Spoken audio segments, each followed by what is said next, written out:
Hello boys and girls. Today I'm going to show you how to create a silhouette watercolor.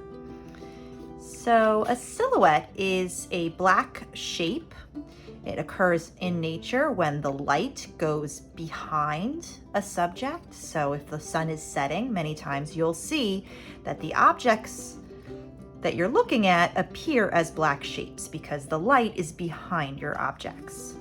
So I think what we're going to do today is a winter silhouette scene. When you start your drawing, you're going to draw a line at the bottom of your paper. You're going to be using pencil first, but then you're going to color using a permanent marker like a Sharpie.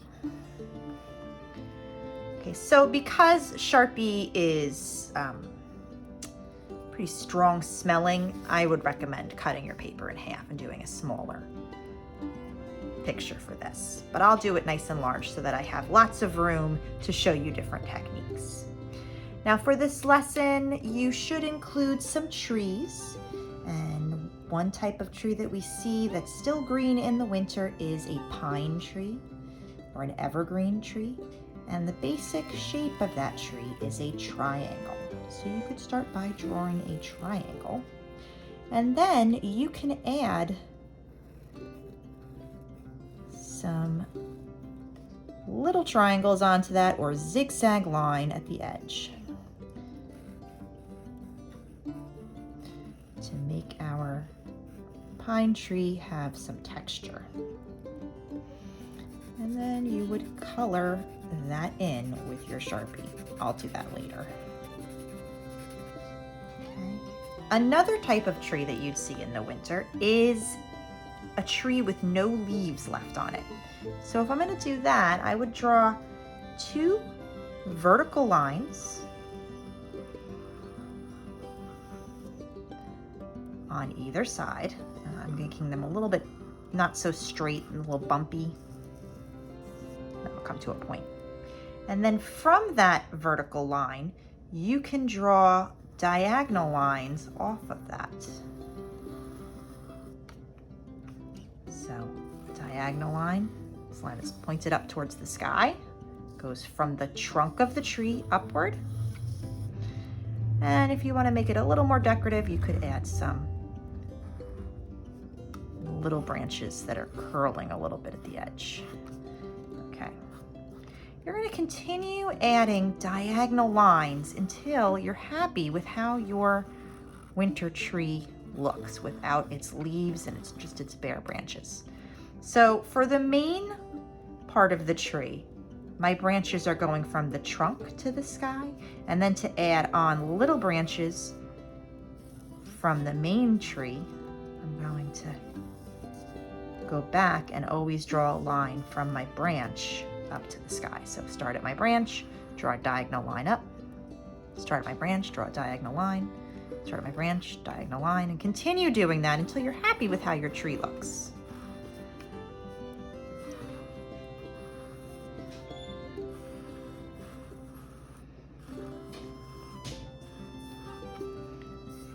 As I said, it helps sometimes if you're using a pencil so that you can erase mistakes that you make. I'm using a Sharpie so that you can see. So those are some ideas for your landscape on trees.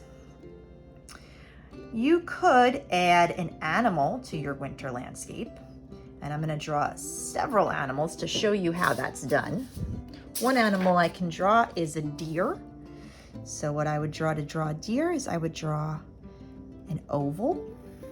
This is the body of my deer. Okay. Then I draw two lines from the front of the oval. This is going to be the neck. And then I'm going to draw a triangle shape. Like this. Okay. Then I can draw my legs. The legs can come down at an angle for the back leg and then down to the ground like this. This one can go over here. The front leg can be like this. Okay. can see the legs, and you can add things like ears and antlers.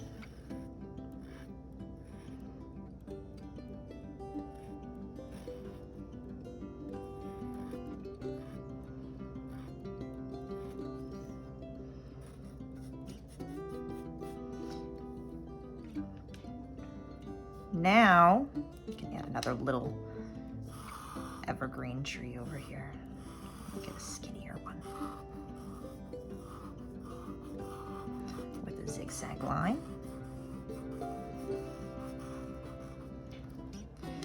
Now, if I want to draw a person, I would draw a person by first drawing a stick figure. Make a person right here. Draw a circle for the head, and then draw a line and stop. That's the line that's going to represent the torso. At the bottom of the line, draw a short line, and at the top of the line, leave a little space for the neck, draw a line for the shoulders. Now you can draw the arms. And you can draw the legs. There's my stick figure. Now I can flesh out my stick figure by connecting these, make a coat, drawing a neck, and starting in the middle here, draw lines for the legs. Also, our arms have to be shapes, so I'm gonna draw. And then we can draw the hands like a mitten.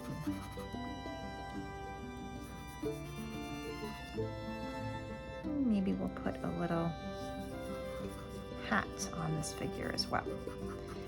Now, you'll notice this looks pretty sloppy right now because what I still need to do is color this in with the Sharpie. Let me do that now so we can see how this looks.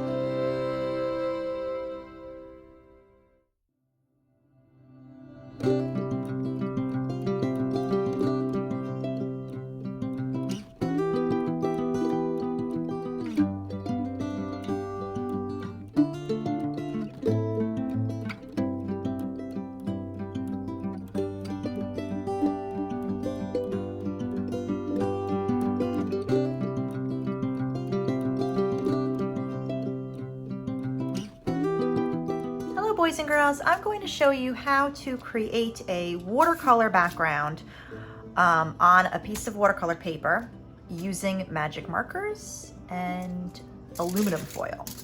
My first step is to outline the drawing that I plan on painting onto my aluminum foil, which I have already done. I don't know if you can see the lines. This is so I know where I can place my marker. And then it's time for me to color on my aluminum foil. Now, when you're coloring on your aluminum foil, you should color putting marker colors next to each other that are next to each other on the color wheel. Now, what does that mean? Here's the color wheel. So I'm going to be starting with maybe pink, so that would be a red. And then I'll be going red, violet, violet, blue, violet, blue. Okay, so for my colors, if you wanted to create a sunset scene, you could do red, orange, orange, and yellow, moving in that direction. Or you can go from blue into the reds for a sunset. The reason you want to use colors next to one another on the color wheel is because the colors will blend together more easily, and you'll see a lot of beautiful colors and changes. So what I'm gonna do is just using magic markers, water-based magic markers, not permanent. I'm gonna color on my aluminum foil. I'm pretty much, you can put big areas of color. I'm pretty much gonna color in layers, but you can color any way you want. You can put patches of color everywhere. Okay, so I'm starting with kind of a magenta color, and then I'm going to use some violet, which actually looks very similar on the aluminum foil. Get a lot of that color there. This technique is actually a form of printmaking. When we use printmaking, that's when we want to make more than one copy of an artwork. That's called printmaking. This, ironically enough, is called monoprinting because monoprinting means you're only making one copy of something. This is blue violet I'm going to use next. Oh, that's very blue. Let's see if we have something in between. Nope, nope, that's too light. We'll just stick with the blue. Blue violet.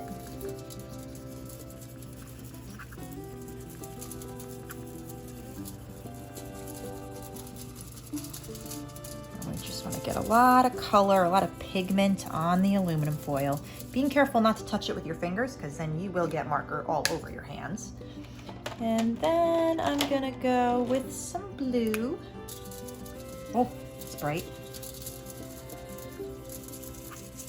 See if I have a lighter color blue for the bottom.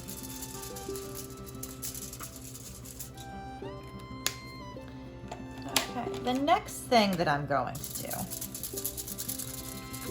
is I am going to wet my paper. Now I can do this by using a brush and some water. Here's my paper. One way of doing this is to simply use water and a brush and wet my paper like this. Faster, even easier way to do this is to use a spray bottle like this one here and spritz away my work. Now I want to get my paper nice and wet. Now for this, counter's probably going to get a little wet if you're doing this at home. And then I'm going to spray my markers on the aluminum foil. And then I am going to take my paper and lay it down on top of my markers, making sure that I'm getting lots of color on my paper.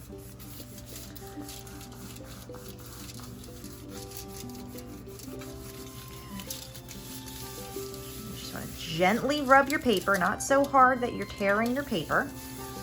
Gently make sure that it's soaking up that color. And it's time for the big reveal. And you have a beautiful watercolor landscape picture. Okay. You will notice that there are some areas that, you know, are a little bit wet, a little bit white still. You can use your paintbrush and kind of go over those areas and try to fill them in. Or you can just leave it because I think it kind of looks like the stars. That's all, boys and girls. Have a great day.